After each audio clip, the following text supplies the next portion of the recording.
how many people are in the grave asking Allah for relief from the punishment they're going through.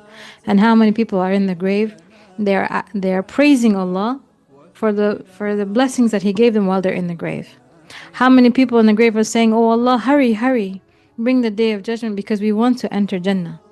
And how many people in the grave are saying, "Stop, sir, slow it down. I don't want to come out on the day of judgment because I know that what comes after this is even far worse than what I'm dealing with.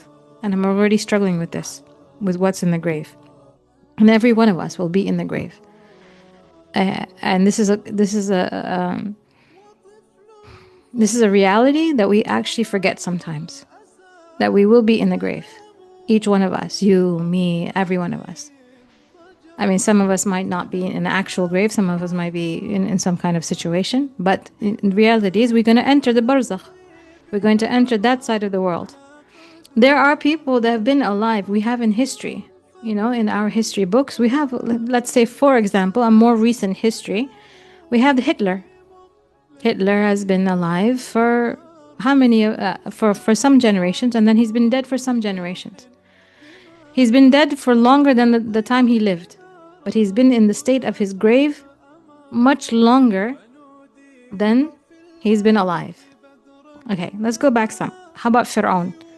Pharaoh, he was alive for a certain time. Let's say he was alive even past his children, or let's say grandchildren. But at his great-grandchildren's time, let's say he died.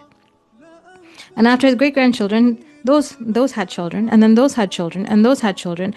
And, your great-great-great-grandparents got married, and they had your great-great-grandparents, and he was still dead. And then your great-great-grandparents got married, and they had your great-grandparents, and he was still dead. And your great-grandparents got married, and they had your grandparents, and he was still dead. And your grandparents got married, and they had your parents, and he was still dead.